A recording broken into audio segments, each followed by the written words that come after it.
RJD क्या कहती है क्या नहीं कहती है उस पर टिप्पणी करना उचित नहीं, क्योंकि बेसलेस बेबुनियाद बातें हैं। भारतीय जनता पार्टी ने कल के शपथ ग्रहण में सभी के सभी लोगों को जो है समाहित किया है।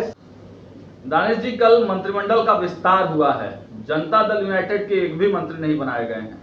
चर्चा है चेहरा नीतीश कुमार का, ताकत भारतीय जनता पार्टी को। नहीं, देखिए, जब कोई अलायंस की सरकार बनती है तो सभी दलों का अपना मंत्रिमंडल में एक कोटा होता है, एक निश्चित सीट होती है। और जो मंत्रिमंडल का गठन हुआ था पहले, उसमें भारतीय जनता पार्टी के जो कोटा की जो सीट थी वो बच गई थी। तो स्वाभाविक सी बात है, जब मंत्रिमंडल का विस्तार कल हुआ तो इसमें स्वाभाविक प्रक्रिया थी कि जो भारतीय जनता पार्टी की सीट के जो कोटा के जो मंत्री थे जो बच गए थे, उनको ही सिर्फ जो है शपथ लेना था। तो इसलिए भारतीय जनता पार्टी के ही विधायकों ने कल शपथ ली है। तो कहीं किसी प्रकार का कोई कॉन्फ्लिक्ट वाली जो बात आप लोग कर रहे हैं कि जदयू के लोगों ने शपथ नहीं लिया, जदयू के लोगों ने अपने कोटे के हिसाब से पहले ही शपथ ले लिया था, उनके सारे मंत्रियों ने शपथ ले लिया था। और जो सीट बची थी उसमें भारतीय जनता पार्टी की सीट थी, इसलिए भारतीय जनता पार्टी के विधायकों ने कल शपथ लिया है। तो बहुत स्पष्ट है ये चीज़। सोशल इंजीनियरिंग तो आप लोगों ने दिखाई कल, जो जाति समीकरण साधे गए, लेकिन यादव मुस्लिम इन दोनों से क्यों बैर? नहीं, कोई बैर नहीं है। हमारे पास मुसलमान कोई विधायक नहीं है तो इसलिए कोई मुसलमान नहीं बना। जहाँ तक यादव का सवाल है, विधानसभा के अध्यक्ष हमारे आदरणीय अनंत किशोर यादव जी हैं। तो भारतीय जनता पार्टी का जो राजनीतिक जो मंत्र है कि सभी समाज के लोगों का राजनीतिक प्रतिनिधित्व जो है सदन के अंदर मिले, उसी प्रकार से हमारे मंत्रिमंडल का गठन हुआ। और सबसे महत्वपूर्ण ये है कि वे सभी लोग जिन्होंने कल मंत्रिमंडल में शपथ लिया है वे सभी भारतीय जनता पार्टी के कार्यकर्ता हैं। कोई 5 बार से विधायक है, कोई 4 बार से विधायक है। तो लगातार सभी ने संगठन के कार्य किए हैं। संजय सरावगी जी 2 दिन पहले तक हम मेरे साथ भागलपुर में जो है, भागलपुर की सड़कों पर हम लोग कार्य कर रहे थे। प्रधानमंत्री की जनसभा होने वाली थी, एक कार्यकर्ता के तौर पर संजय सरावगी जी हमारे साथ वहां पे काम कर रहे थे। तो सोचिए, 2 दिन पहले वो व्यक्ति कार्यकर्ता के तौर पर काम कर रहा है, आज उसे मौका मिला कि वो शपथ लिया, एक मंत्री के रूप में वो काम करेंगे।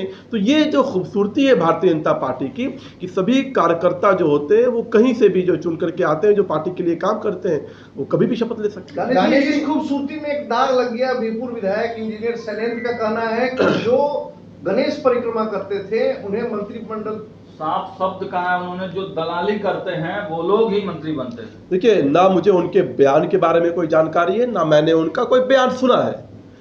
तो इसलिए जो उस बयान को मैंने सुना ही नहीं, जिस बयान की मुझे जानकारी ही नहीं है, तो उस बयान पे टिप्पणी करना उचित नहीं है। दानिश जी, मुख्यमंत्री का और आप में के भी आप 2 डिप्टी सीएम है, उनका ये अधिकार था कि यदि चाहते तो किसी मुस्लिम को विशेष अधिकार, मैंने 6 महीना तो बना ही सकते हैं। तो क्यों शहनवाज हुसैन को क्यों हाशिए पे रखेला जा रहा है? मैंने आपसे पहले भी कहा कि हमारे पास कोई मुस्लिम विधायक नहीं है। जिस दिन मुस्लिम विधायक होगा उस दिन मैं गारंटी के साथ कहता हूं कि सबसे पहले अगर कोई मंत्रिमंडल का जो सूची जारी होगा उसमें वो मुसलमान विधायक मंत्री बनेगा।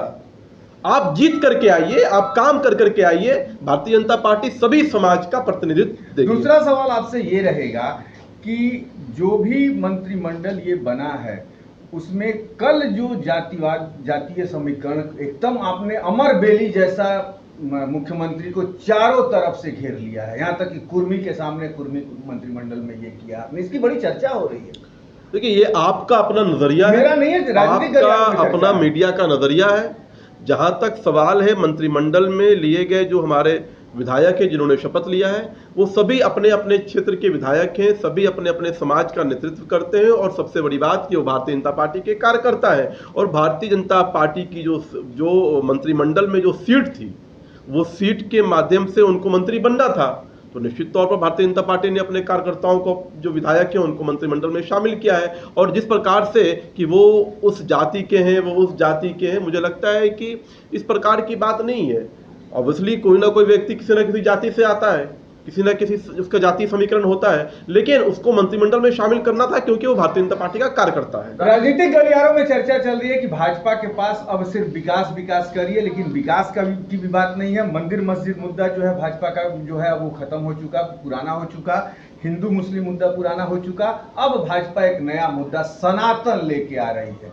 कुंभ का प्रचार कर रही है कि देखिए क्या कहेंगे इस पे, राजनीतिक ये गलियारा सनातन लेकर के नहीं आ रही है। सनातन इस धरती पर आज से नहीं 5000 वर्ष की पुरानी परंपरा और सभ्यता है। चाहे किसी भी मजहब जाति के लोग हों, आज से 5000 वर्ष पूर्व सब सनातनी ही थे। तो इसलिए सनातन कोई नया मुद्दा नहीं, सनातन था, सनातन है, सनातन रहेगा। और सनातन का सम्मान सिर्फ हिंदू को ही नहीं करना चाहिए। सनातन एक वे ऑफ लाइफ है, सनातन एक जीवन जीने की शैली है।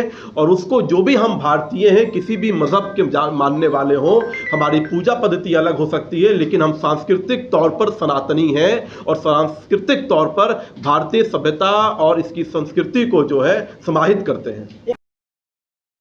तमसो ज्योतिर्गमय गुरुकुल शिक्षा मंदिर संस्थान के साथ बनाए अपना भविष्य। रेगुलर और प्रोफेशनल कोर्सेज, सेकेंडरी और senior secondary courses, law, teachers training courses, pharmacy and nursing के साथ पैरामेडिकल में डायरेक्ट एडमिशन पाए। वेबसाइट विजिट करें या दिए गए नंबर पर कॉल करें। हमारा पता है गुरुकुल शिक्षा मंदिर संस्थान, कल्याण चौक, DS कॉलेज रोड, कटिहार। हमारा वीडियो अगर आपको अच्छा लगा हो तो आप हमारे वीडियो को लाइक करें, शेयर करें और हमारे चैनल को सब्सक्राइब जरूर करें।